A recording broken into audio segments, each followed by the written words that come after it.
Ako po si Rika, 25 taong gulang, taga San Mateo. Magandang gabi po mga kapasta. Ito pong karanasang ibabahagi ko sa inyo ay nangyari sa aming tiyahin. May ilang taon na po ang nakararaan. Totoo nga pala, kung anong masamang ginawa mo sa kapwa mo ay higit na doble ang balik sa iyo. Mula nang mawala ang tatay ko, ay sa kapatid niyang si Auntie Alicia ako tumira. Nanilbihan ako sa kanya bilang personal na alalay niya. Kasama saan man magpunta. Taga-bitbit ng mga pinamili, taga-payong. Halos magkasing edad lang kami ni Auntie. Hindi naman siya yung masasabing mayaman talaga, na may magarang mansyon at madaming sasakyan. Pero mapera siya dahil sa asawa niyang foreigner na nakabase sa Singapore. Sabi ni tatay, bata pa lang ay likas ng pagkamaldita at pagkamata pobre ni Auntie. Kahit hindi naman sila mayaman. Yun din ang dahilan kaya malayo ang loob ng mga kapatid ni Auntie Alicia sa kanya. Isang araw, nasira ang kotse ni Auntie at natagalan kami sa paghihintay ng iba pang pwedeng masakyan.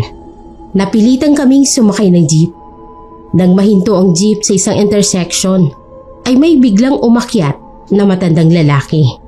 Nanlilimos at namigay ng sobre. Ipinatong niya yun sa kandungan ni Auntie na agad nitong pinalis ng isang daliri. Sabay ngiwi at nandiri. Dinampot ito ng matanda sa pag-aakalang nalaglag lang at muling ipinatong sa hita ni Auntie na bigla na lang sumigaw at ibinatong sobre sa mukha ng matanda at saka pinagsalitaan ng hindi maganda. Sa hiya ko dahil nakatingin sa amin ng mga pasahero ay dumukot ako ng barya. Iniabot ko sa matanda pero laking gulat ko nang bigla niya itong agawin sa matanda dahil hindi daw deserve ng matanda ang kahit sintimo ng pera niya. Nakita ko ang pagtiimbagang ng matanda at pagkuyom ng kamao. Tinitigan niya na masama si Auntie bago nagsalita. Sabi niya, sobrang magmataas at mangalipusta ng tao si Auntie. Isinusumpa daw niya na magdaranas ito ng sobrang hirap, higit pa sa kanya. Bago ito bumaba, ay bigla niyang hinawakan si Auntie sa balikat na lalo nitong ikinagalit. Kinilabutan ako sa sinabi ng matanda, kaya sinabihan ko si Auntie na kung ayaw niyang bigyan, sana'y hindi na lang siya nagsalita ng ganon. Pero tinawanan lang ako ni Auntie. Makaraan lang ang 2 araw. Matapos ang insidenteng yon ay nagsunod-sunod na ang lahat ng kamalasan sa buhay niya. Iniwan siya ng asawa niyang foreigner. Natupok sa sunog ang bahay at sasakyan niya. Nalapnos ang buong katawan niya sa sunog na yon at naospital siya ng matagal. Kaya naman naubos din maging ang pera niya sa bangko. Nang makalabas ay tinangka niyang makitira sa mga kapatid nila tatay. Pero wala ni isa ang tumanggap sa kanya dahil sa sama ng ugaling niya. Nagmagandang loob ako. Isinama ko siya sa maliit na barong-barong namin nila nanay. Pero panlalait pa ang inabot namin sa kanya. Wala na akong nagawa kundi iwan siya sa opisina ng DSWD kung saan hiningi ko siya ng tulong at umuwi na muna ako sa nanay ko.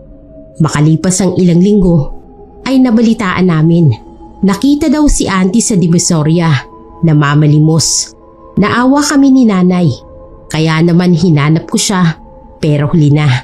Sabi ng mga nakakita, nasagasaan daw siya habang namamalimos. Sa burol ng auntie ko, nakita ko ang pamilyar na muka ng isang matandang pulubi. Nakatunghay ito sa kabaong at napakunot noo ako nang makita ko itong nakangisi habang pinagmamasdan si Auntie. Hindi ko yun nagustuhan, kaya naman lalapitan ko sana siya. Pero laking gulat ko nang humarap ito. Siya yung pulubing pinagsalitaan ng masakit ni Auntie Alicia. Agad na pumasok sa isip ko yung tila pag-usal niya ng sumpa noon at yung pagtapik niya sa balikat ni Auntie. Kasalukuyan akong nakatitig sa kanya Habang nanlalaki ang mga mata nang walang ano-ano, ay bigla na lang siyang naglaho sa paningin ko. Pakiramdam ko, hindi ordinaryong tao ang matanda. Nangilabot ako sa isiping tumalab ang sumpa niya. Kaya nangyari ang lahat ng kamalasan ni Auntie. Dahil sa pang-aalipusta niya sa buhay, kamatayan niya agad ang kapalit.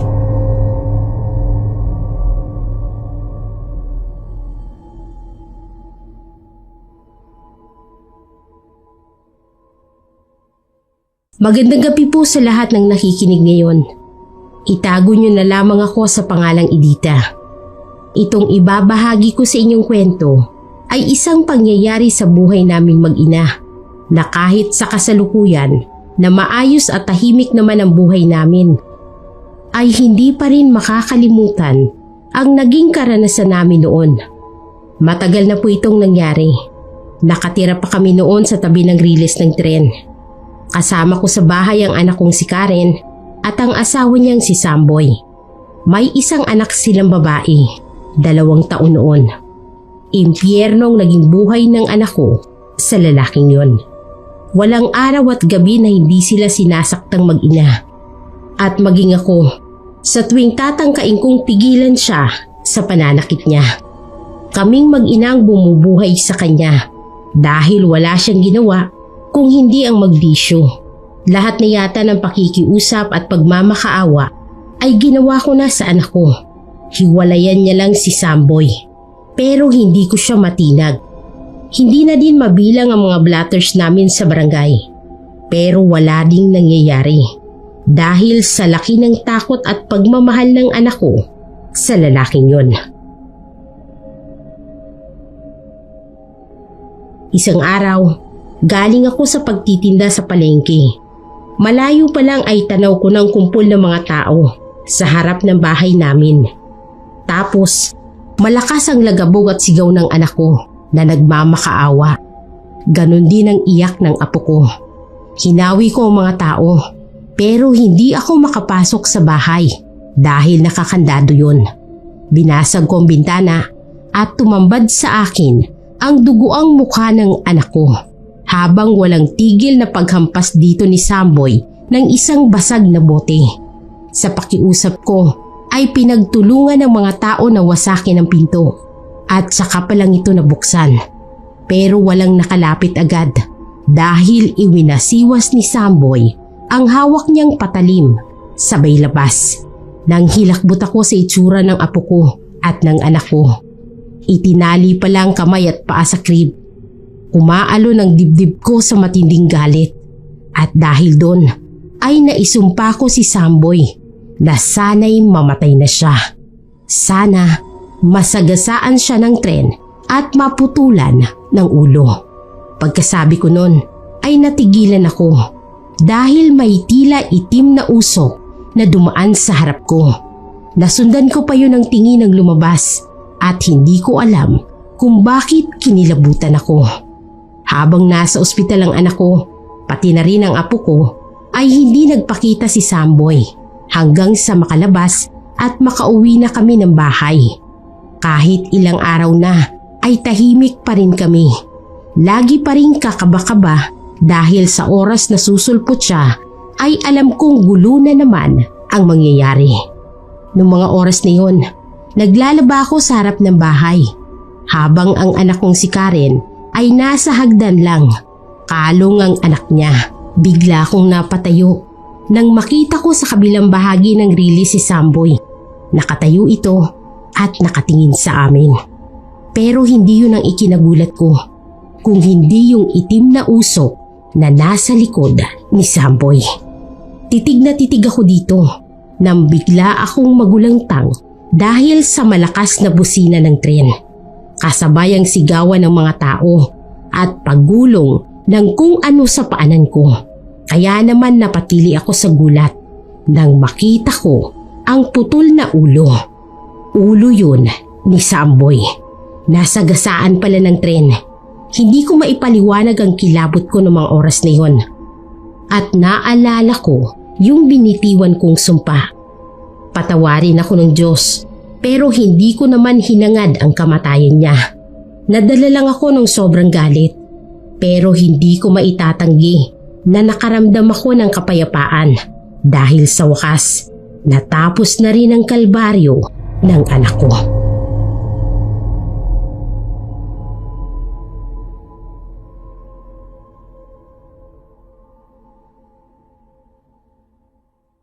Isang mapagpalang araw sa lahat ng mga nakikinig sa oras na ito. Tawagin niyo na lamang akong Bernadette.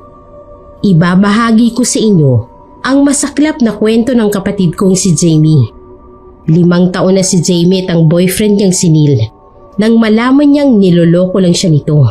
Ang masaklap, 3 buwan na siyang buntis nang nalaman niyang buntis din pala noon ang kinakasama nitong babae na si Amor.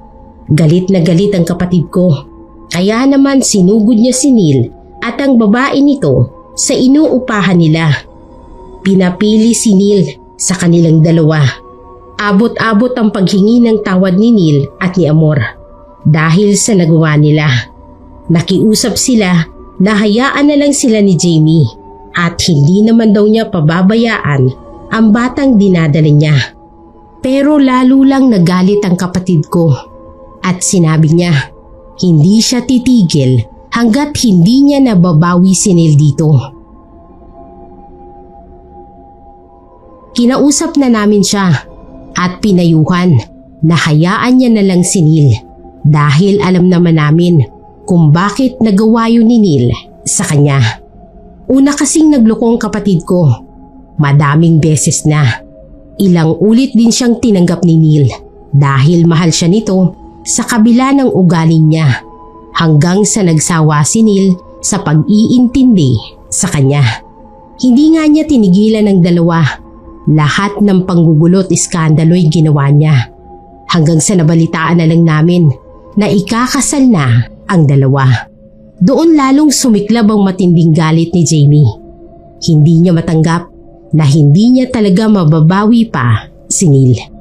Kaya naman umabot siya sa sukdulan at sa mismong kasal ay pinuntahan niya ang mga ito at doon nag-iskandalo.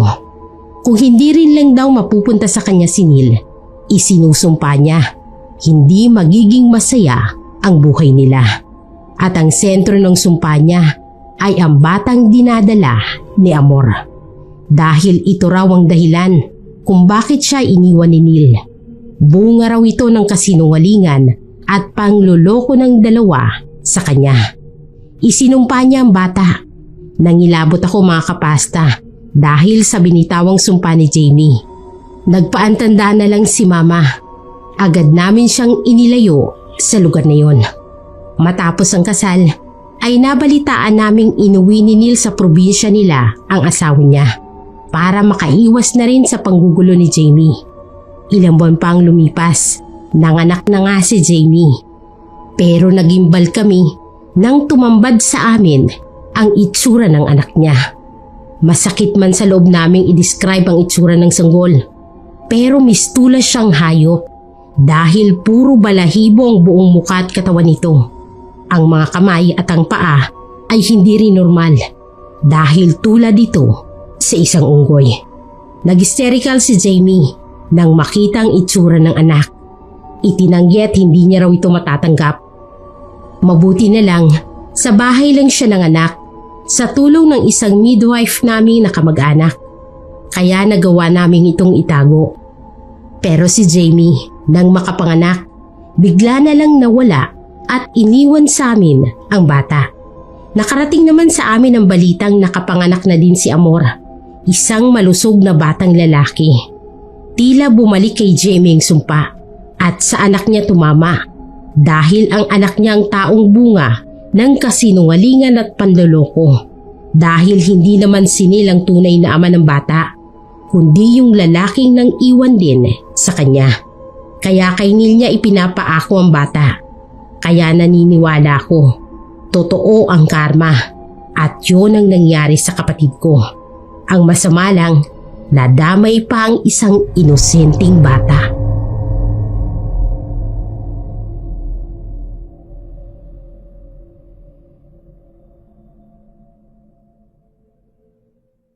Magandang araw po sa lahat ng taga-subaybay ng channel na ito.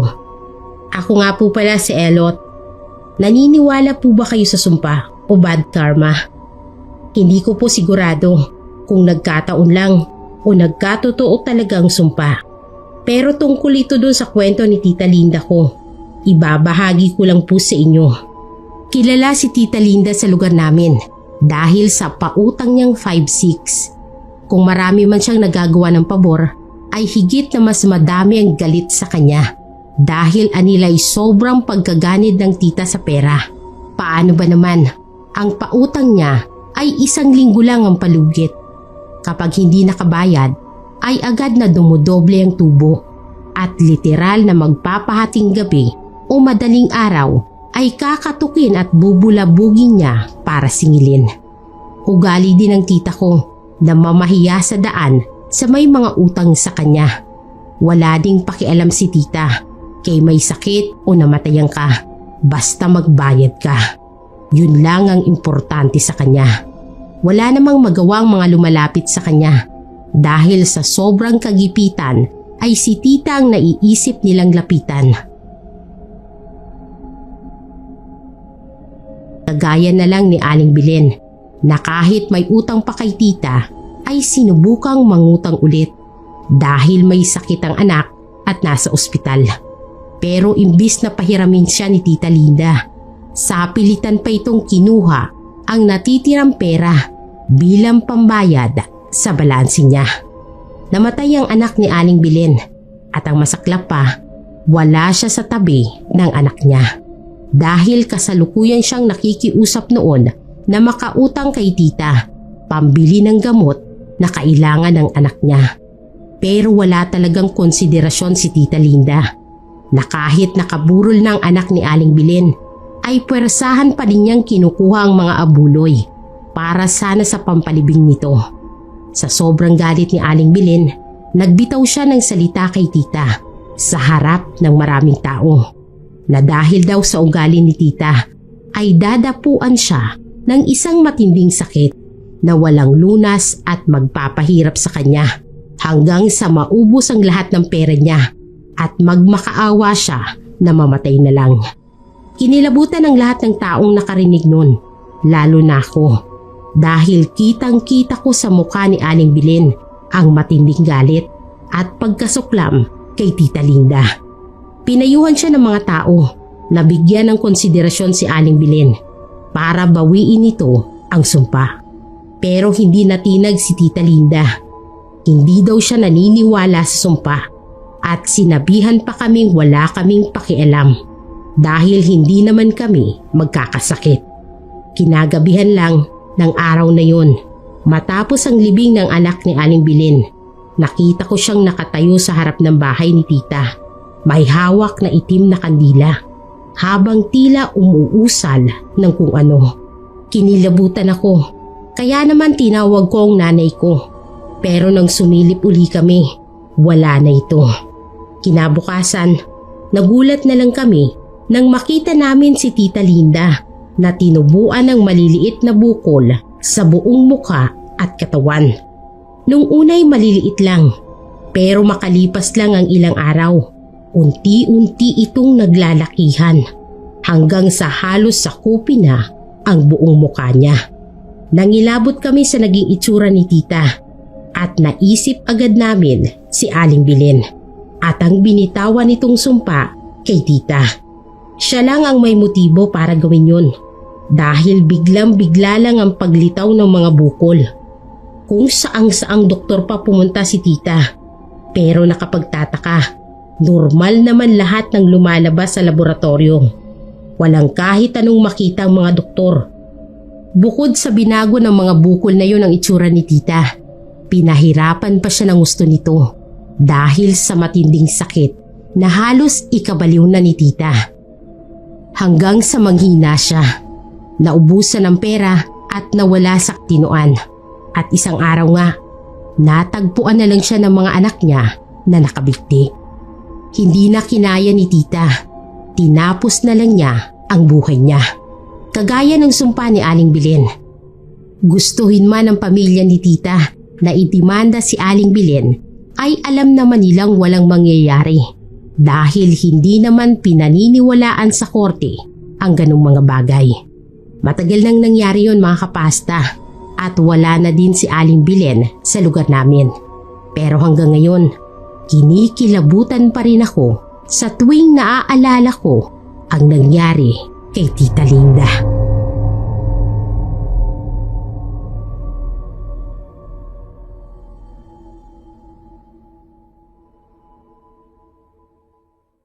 Itago niya na lamang ako sa pangalang Ruby, 35 taong gulang, taga Sambales. Nangyari po ang kwentong ibabahagi ko sa inyo, may ilang taon na rin ang nakararaan. Si Saldi, boyfriend ko po siya since high school. Nasa mahigit 10 taong kaming magkarelasyon noon nang magpakasal kami. Pero agad din kaming nagkahiwalay dahil sa biglang pagsulpot ng isang babae sa buhay namin, si Dalia. Nakilala niya ito sa Olongapo, kung saan na destino noon bilang engineer si Saldi. Sa haba ng mga taon na pagsasama namin ni Saldi, ay naging tapat siya sa akin. Si Dalia lang ang nakasira dahil hindi niya talaga tinigilan si Saldi hanggang sa hindi niya ito makuha. Lahat ng pagbabanta at pananakot at pagpapakamatay ay ginagawa nito. Makuha lang ang asawa ko.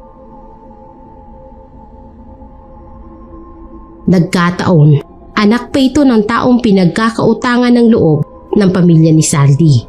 Kaya naman kinonsinti pa ang maling ginagawa ng anak. Kaya naman nagtagumpay siyang makuha ang asawa ko. Pinakisamahan siya nito pero hindi lubos dahil palihim pa din kaming nagkikita. Opo, naging tanga ako dahil ako yung legal na asawang inagawan pero ako yung lumalabas na kabit. Mahal ko po kasi ang asawa ko at alam kong naiipit lang siya sa sitwasyon. Ilang buwan na din na ganun yung setup namin nang matuklasan yun ni Dalia. Galit na galit si Dalia. Sinugod niya kami at nag-iskandalo. Napilitan si Saldi na sumama rito pero nangakong tatapusin niya na ang problema at babalikan niya kami dahil nagkataong buntis na ako noon sa unang anak namin. Tinupad niya ang pangako niya. Makalipas lang ang ilang araw, binalikan niya kami mga kapasta. Agad kaming nag-impake para sana lumipat. Pero bago pa man kami makaalis ay dumating ulit si Dalia. Kakaiba sa mga eksena ng pagsugod niya noon. Nagwawala siya nung unang pagkakataon. Pero nung sandaling yun, kalmado siya. Nakahinga sana ako ng maluwag. Pero hindi ko akalain na doon pala mismo mangyayari ang malagim na trahedyang yun. Nanlaki ang mga mata ko nang ilabas ni Dalia mula sa dala niyang bag ang isang kutsilyo. Napaatras kami. Pero si Saldi, sa pag-aakalang kami yung sasaksakin niya. Pero sa panghihilakbot namin, sa harapan mismo namin ay naglaslas ng pulso si Dalia.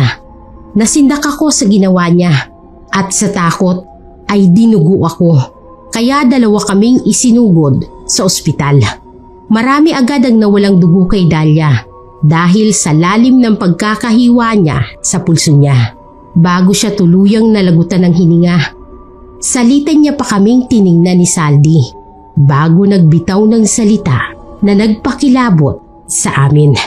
Sabi niya, habang buhay niya daw kaming hindi patatahimikin. Uusigin daw kami ng konsensya namin dahil sa pagkamatay niya.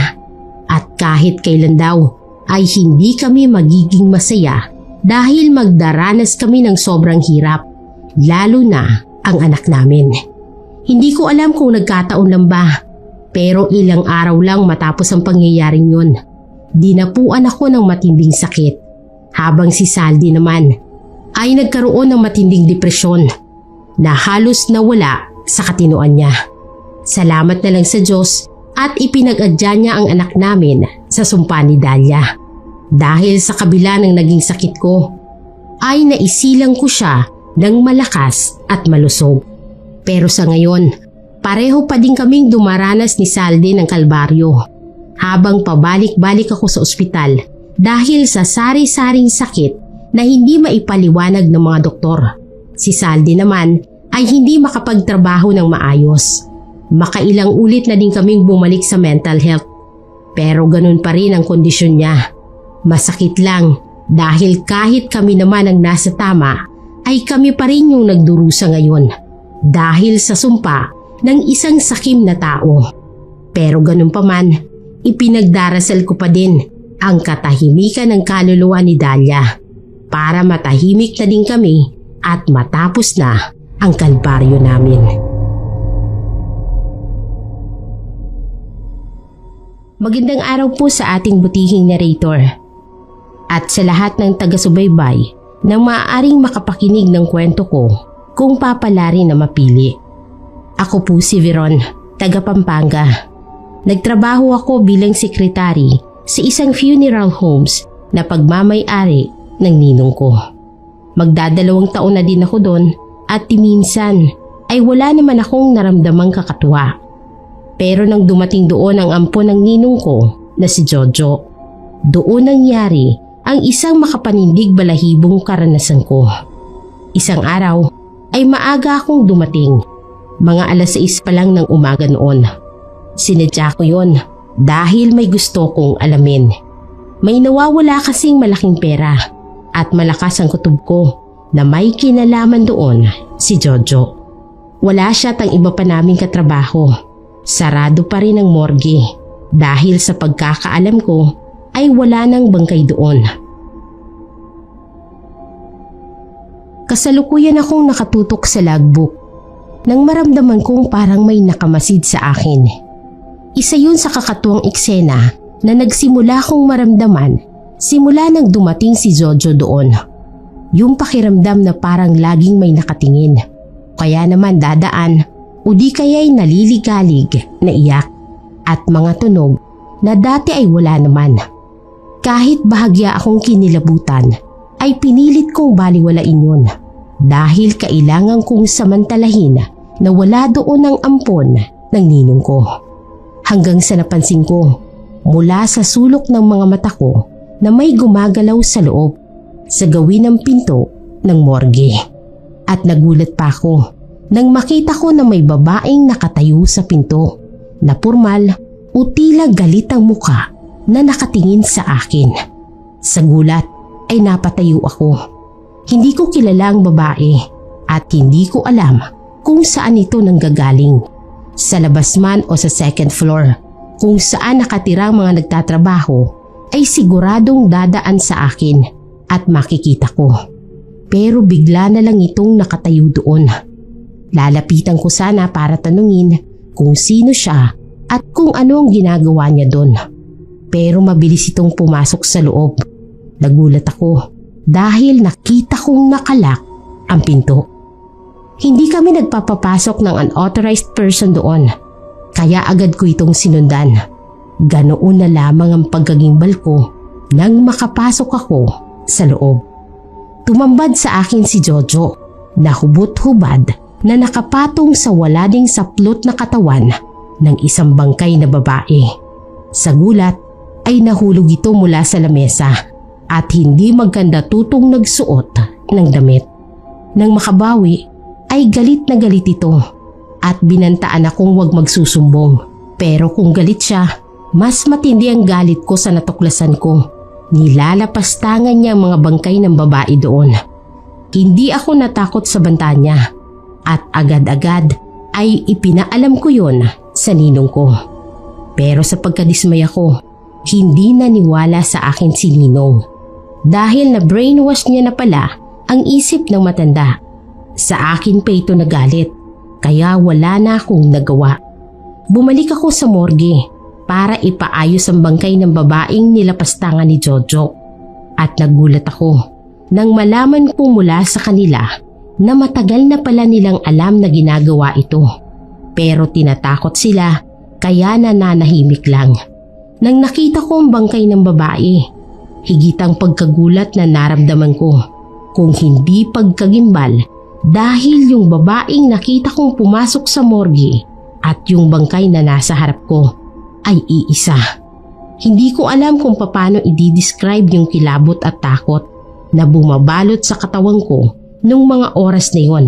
Nagsitayuan ang mga balahibo ko sa buong katawan at pakiramdam ko ay nagmistula rin akong bangkay sa paninigas ng katawan ko. Nang mahimasmasan ako ay noon ko naalala na bigla siyang nawala nang makapasok ako sa morgue. Kaya pala parang nagpapasunod siya sa loob dahil gusto niyang ipaalam ang kahayupang ginagawa sa kanya ni Jojo. Nailibing yung babae at hindi ko yun nabigyan ng hustisya. Pero siguro ay siya na din mismo ang gumawa ng paraan para magbayad si Jojo. Dahil isang araw, nadatnan na lang siya sa morgue na wala ng buhay habang nakapatong sa bangkay ng babae na panibagong biktima niya. Ang nakapangingilabot doon, naglock ang ari niya sa puwerta ng babae at ayon sa autopsy, inatake si Jojo at maaaring dahilan ay nagpanik siya nang matuklasan niyang naglock ang ari niya. Kung paano ito nagawa ng isang bangkay, yun ang malaking misteryo.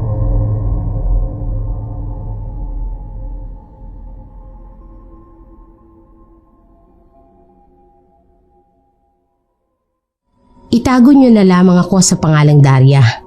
Sana'y mapili itong makapanindig balahibo kong karanasan. Nangyari po ito, 11 taon na ang nakararaan. May boyfriend ako, si Andrew. Isa siyang private nurse. Isang araw, habang nakaupo kami sa isang park, ay may lumapit sa amin na isang matanda. Hindi namin kilala pero bigla na lamang itong lumapit at nag-alok ng trabaho kay Andrew. Aniya, may anak siyang nakakomatose at gusto sana niyang alagaan ito ni Andrew.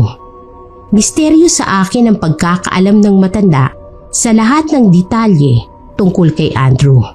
Pero ipinagtaka ko kung bakit tila hindi yun mahalaga kay Andrew na agad na tinanggap ang alok ng matanda. Dahil sa hindi birong halaga ang inalok nito. At mula nga nang tanggapin ni Andrew yun, nagbago na siya.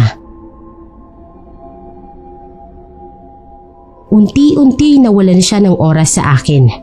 Nagstay in na din siya sa bahay ng matanda na wala sa usapan namin nang tanggapin niya ang alok nito. Maging ang pamilya niya ay dumistansya na rin siya. Parang nawala na siya ng ibang mundo kundi ang pasyente niya na hindi ko naman nakikita. Isang beses, nagtangka akong pumunta sa bahay na yon para lang magkita kami. Pero lagi kaming nauuwi sa pagtatalo. Hanggang isang araw ay hindi na ako nakapagpigil at ginusto kong alamin kung ano ang totoong nangyayari. Maging ang matanda ay hindi gustong pumupunta ako doon at minsan hindi niya ako pinapasok kaya naman gumawa ako ng paraan. Tsinempohan kong umalis ang matanda. Nalaman ko kasi na wala siyang ibang kasama doon kundi yung comatose niyang anak at si Andrew. Nagawa kong makapasok sa loob at agad kong hinanap ang kwarto ng pasyente ni Andrew. Walang kilatis ko yung nabuksan at halos himatayin ako sa pinaghalong galit at pagkasindak. Nang makita ko si Andrew na nakapatong sa pasyente niya na may mga nakakabit na tubo mula sa ventilator. Pareho silang walang damit.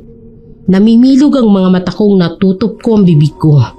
Dahan-dahan akong umatras at tumayo sa labas ng pinto. Habang nanginginig ang katawan ko, napaiyak ako ng tahimik dahil ayokong mamalaya ni Andrew na sobrang intense sa pakikipagtalik sa isang walang malay na pasyente ni hindi talaga ako namalayan. Nakiramdam ako at sumilip.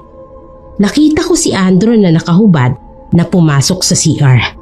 Sinamantala ko yun at muling pumasok ako sa kwarto.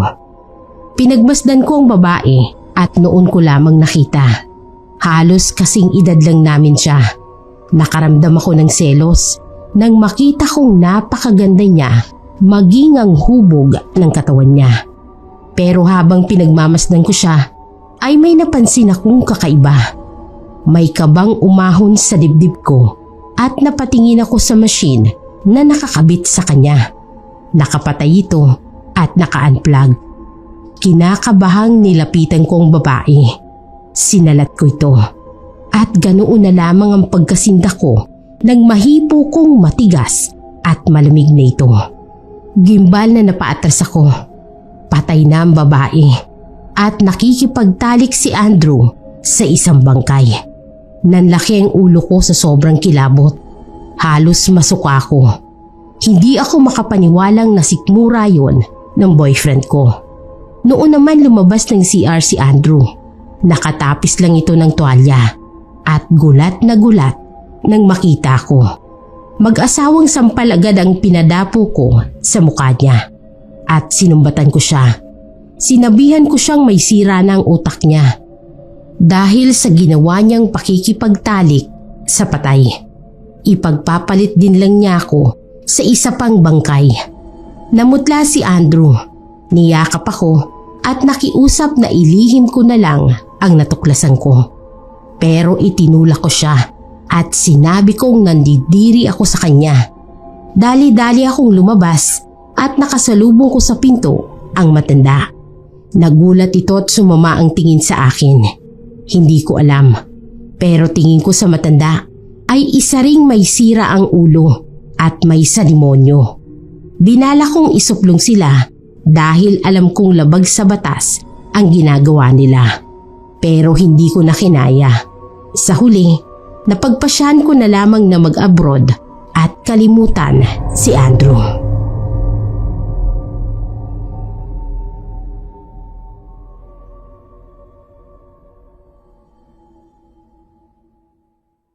Magandang araw po sa lahat ng mga taga-subaybay, lalong-lalo na sa ating narrator.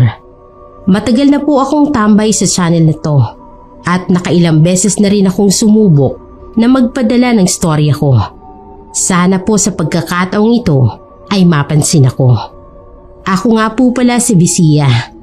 Nakatira kami ng pamilya ko sa isang public cemetery.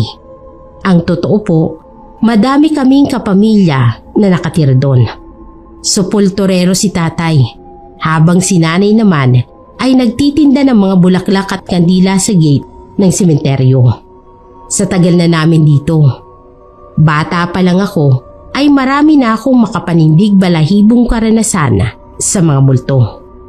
Normal na yun sa amin, sa dami ba naman ng bangkay na kapitbahay namin. Pero ang hindi ko malilimutan ay ang nangyari noong high school na ako. May boyfriend ako noon na anak din ng kapwa sepulturero ni tatay. Kababata ko siya, si Omar.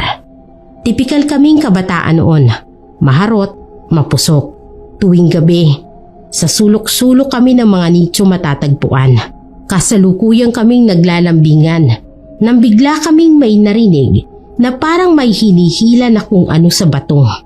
Nagkatinginan kami at nakiramdam. Gusto kong silipin kung ano yon, pero pinigilan ako ni Omar at biniro pa ako na baka daw may multo lang ng boboso sa amin. Hinila niya ako at itinuloy ang ginagawa namin. Nasa kainitan na kami nang may marinig kaming isang ungol. Pilyong tinitigan ako ni Omar at biniro na ang lakas ko naman daw humalinghing. Kaya naman binatukan ko siya at sinabing hindi ako yun. Sa tingin ko ay may ibang tao pa doon. Kaya naman itinulak ko si Omar at dahan-dahan kaming sumilip sa pinagmumula ng ungol. At namilog ang mga mata namin. Sabay kaming nagkatinginan ni Omar nang makita namin si Mang Kadyo na kinakatalik ang isang bangkay ng isang batang babae. Muntik na akong mapasigaw sa pagkasindak, pero maagap na tinakpan ni Omar ang bibig ko. Pinayuko niya ako dahil parang nakaramdam si Mang Kadyo. Si Mang Kadyo ay matandang binata na kapwa sepulturero ni tatay, nakalalaya lang sa kulungan. Kung ganon, tama palang usap-usapan. May sakit sa pag-iisip si Mang Kadyo dahil mga bangkay ang gusto niyang katalik. Nagdalawang isip ako kung isusumbong ko siya kay tatay. Natatakot kasi akong malaman ni tatay na nakikipagtagpo ako kay Omar kung gabi. Natatakot din ako dahil kilalang siga sa amin si Mang Kadyo. Nagkaroon ng investigasyon ng mga pulis nang matuklasan ng pamilya ng bangkay ang nangyari. Di ko mambibig namin ni Omar, pero mula noon ay hindi na kami pinatahimik ng kaluluwa ng bata na siyang nilapastangan ni Mang Kadyo. Lagi siyang nagpapakita sa amin. Sa tuwing uuwi ako ng gabi ay lagi siyang nakaabang sa gate, umiiyak at sinasabayan ako sa paglalakad hanggang makarating ako sa bahay namin. Nung una ay kinakaya ko pang labanan ng takot, pero kalaunan nagpakita na siya ng galit dahil sa pananahimik ko. Isang gabi, bigla na lang akong naalimpungatan nang maramdaman kong parang may mabigat sa likod ko. Nang magdilat ako ng mata ay nakita ko ang multo ng bata nakadagan sa likod ko. Pero sa pagkakataong yon ay isa na siyang naaagnas na bangkay at inuuod ang muka. Galit na galit siya sa akin at akmang ilalapit niya ang mukha niya sa akin. Nagsisisigaw ako ng malakas. Agad akong bumangon at tinangkang tumayo. Pero nanigas ang mga paa ko at hindi ko maihakbang. Kaya sumigaw na lang ako ng sumigaw. Malalakas na tapik ni nanay ang gumising sa akin. Nag-uumiyak ako at sinabi ko kay nanay ang nakita ko. Nananaginip lang daw ako. Pero nang makita ko ang mga uod sa higaan ko, ay muli akong nagsisisigaw. At noon ko na kwinento kay tatay na nakita namin si Omar. Sinubaybayan nila tatay si Mang Kadyo hanggang isang gabi ay may lalapastanganin ulit itong bangkay at nahuli nila ito. Nakulong uli si Mang Kadyo at mula noon hindi na uli nagpakita sa amin ang kaluluwa ng batang babae.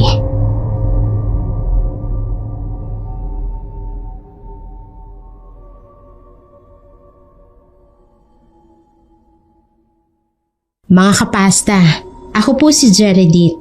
40 years old na ako at isang licensed embalmer. Bago pa lang ako sa trabaho kong ito, ay nakasaksi ako ng isang bagay na nakapangingilapot. Nangyari po yun sa isang morgue. Bali 3 kaming embalmer doon.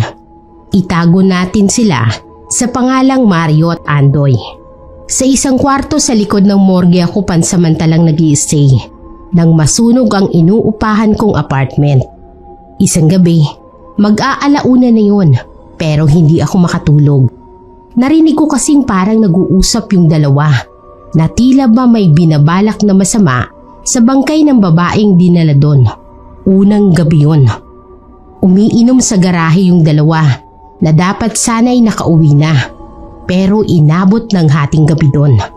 Dahil sa narinig kong binabalak nila ay naalala ko yung sinabi sa akin nung unang mga assistant doon na may ginagawang kababalaghan yung dalawang yun sa mga babaeng bangkay. At nag-aalala ko doon sa bangkay na magandang babae na kasalukuyang nasa loob na morgue. Hindi nila yun nakita dahil nasa isang branch sila maghapon. Nalaman lang nila na may dinalang bangkay ng babae doon at ayun na nga, pinagplanuhan na nila ito. Pinigil kong matulog para mabantayan ko sila pero hindi ko din naman alam kung ano ang gagawin ko sakaling ituloy nila ang plano. Hanggang sa igupo na nga ako ng antok. Pasado 2:00 na ng madaling araw, bigla akong napabalikwas ng bangon nang maalala ko yung bangkay at sina Andoy. Agad kong idinikit yung tenga ko sa isang pinto ng kwarto na konektado sa morgue. Narinig ko na may tao sa loob. Kumabog ang dibdib ko at naisip ko agad na itinuloy nga ng dalawa yung plano nila. Kaya naman pabigla kong binuksan ang pinto. Kita ko sa mukha ng dalawang matinding pagkagulat. Pero mas nang hilakbot ako nang makumpirma kong totoo ngang may kalapastangan ang ginagawang dalawa sa bangkay. Nakapatong ang hubad na katawan ni Mario sa bangkay ng babae, habang si Andoy naman ay tila tapos na. Napamura ako sa matinding galit. Pinaghahampas ko ang dalawa. Pinigilan ako ni Andoy at sinabing makisama na lang daw ako. Nagpupumiglas ako habang parang wala ako sa katinuan. Si Mario naman ay patuloy lang sa ginagawa. Parang sasabog ang ulo ko sa matinding pagkashock dahil sa natuklasan kong kababuyan ng dalawang yon. Tatawa-tawa sila habang nagbibihis. Naghuhulagpos ako sa mahigpit na pagkakahawak ni Andoy. Tinakbo ko ang bangkay ng babae na nakalitaw ang ibang bahagi ng katawan na nilapastangan nila. Habang nakatabo naman ang mukha nito ng kumot. Tinanggal ko ang kumot sa mukha para ayusin. Pero bago ko matakpan ang mukha nito ay napalingon si Andoy. At noon ay tatawa-tawa pang palabas ng pinto. Nakita ko ang matinding pagkagilalas nito nang mapa-second look sa mukha ng bangkay. Tumakbo siyang papalapit at sa pagkagulat ko ay bigla na lang itong napasigaw ng malakas. Sabay pukpok ng kamao sa mesang kinahihigaan ng bangkay. Habang si Mario naman ay nakita kong parang itinulo sa kinatatayuan na tila namumutlang nakatingin sa bangkay na noon ay yakap-yakap na ni Andoy at umahagulhol ng iyak. Naguguluhan ako pero kinikilabutan sa nabubuong hinala sa isip ko. Nasagot ang katanungan ko nang dumating ang pamilya ng babae. At noong ko nalaman ang nangyari dito. At sa pagkagimbal ko, ang dumating na pamilya ay nanay at tatay ni Andoy. Ang bangkay palang pinagsamantalahan nila ni Mario ay mismong kapatid niya na hindi niya nakita dahil hindi pala nila tinitingnan ang mukha ng mga bangkay bago nila ito galawin. Nagkaroon ng komosyon na tila nawawala sa sarili si Andoy at nagwawala ito.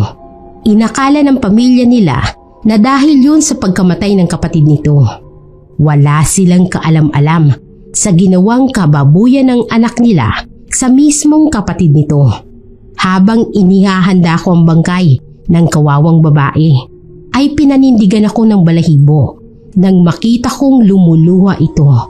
Nagsanib ang lungkot at kilabot sa katawan ko. Samantalang si Andoy ng mga oras na yun ay hindi kinaya ang bigat ng konsensya dahil sa nagawa niya sa sariling kapatid. Ayon sa nakakita, kusa itong nagpasagasa sa tren.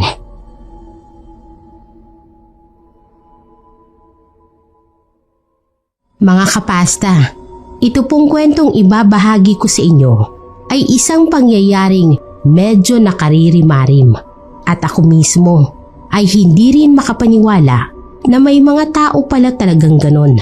Pero ito po ay tunay na nasaksihan ko at gusto kong ibahagi sa inyo.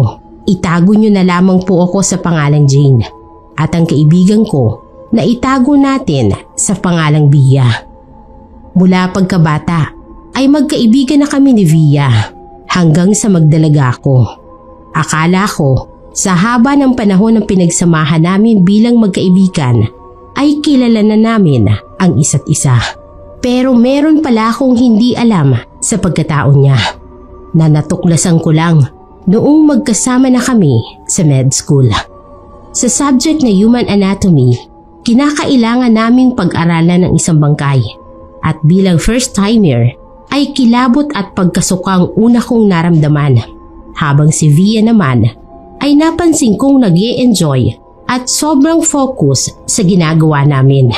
May pagkakataon pang palabas na kami lahat ng lab, pero naiiwan siya at nakikita kong tinititigan at hinahaplos na yung cadaver ng lalaki. As if naman may pagnanasa siya dito. Nagbigay yun sa akin ng hindi ko ma-explain na pakiramdam, pero binaliwala ko lang. Baka ko inaaral niya lang na mabuti. Hanggang sa lumipas ang ilang taon, hindi ko natapos ang med school dahil sa kakapusan ng pera. Nagkahiwalay kami ni Via dahil bumalik ako sa Negros.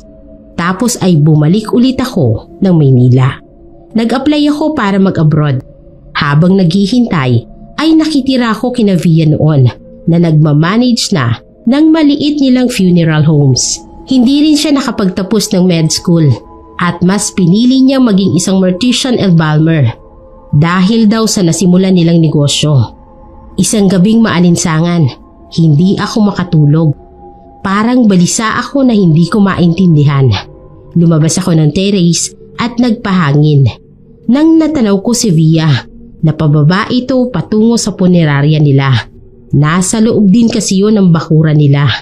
Dahil nga sa hindi ako makatulog, ay naisip kong sundan si Via doon para makipagkwentuhan. Nang makarating ako doon, ay hindi ko nakita si Via. Hinanap ko siya sa opisina, sa display room at sa mga casket, maging sa morgue. Pero wala siya. Wala din doon ang bangkay ng lalaki na nakita kong dinala doon bandang alas 11 na ng gabi. Ang alam ko ay hindi pa yun nagalaw nila dahil wala pa ang pamilya at bago umakyat para mahiga ay nakita ko pa yun. Nagkibit balikat na lang ako at palabas na sana ako ng morgue nang makarinig ako ng kaluskos mula sa kabilang dingding. May pinto doon papunta sa kwarto na alam kong pinapahingahan ni Via. Lumapit ako at nakiramdam. Napakunot noo ako nang may marinig akong parang ungol na parang dumadaing. Sinubukan kong buksan ang pinto. Hindi nga yun nakalak. Kaya naman maingat at dahan-dahan kong binuksan ng maliit lang. Sa malamlam na ilaw ng kwartong yun ay biglang nanlaki mga mata ko at nahagit ko ang paghinga ko nang makita ko si Via. Hubot-hubad na nakapatong sa ibabaw ng bangkay ng lalaki. Wala ding damit yun pang ibaba. Kinusot-kusot ko pa ang mata ko para siguraduhin kung buhay o patay ba talaga ang katalik niya at nakumpirma ko. Bangkay nga ito nung lalaking dinala doon na halos bumaliktad noon ang sikmura ko. Nanindig ang lahat ng balahibo ko sa katawan habang pinagmamasdan ko si Via na tila ba wala sa katinuan habang ginagawa yun. At hindi ko alam kung naghahalusinate na din ba ako ng mga oras na yon dahil sa pagkasindak o talagang nakita kong tumaas ang kamay ng bangkay at humawak sa baywang ni Bea. Basta nakaramdam ako ng matinding kilabot at takot na rin. Kaya dali-dali akong tumalilis sa lugar na yon. Hindi na ako nakatulog dahil sa natuklasan ko. Hindi ko akalain na sa likod ng maganda at maamong mukha ni Via ay nakatagong isang madilim na pagkatao. Isang lihim na sakit na hindi ko alam kung may lunas. Hindi ko na ipinaalam sa kanyang natuklasan ko. Pero nagpaalam na akong aalis. Habang nag-uusap kami ay may dumating na panibagong bangkay ng mga lalaki. At nakita kong pagkislap ng mata ni Via.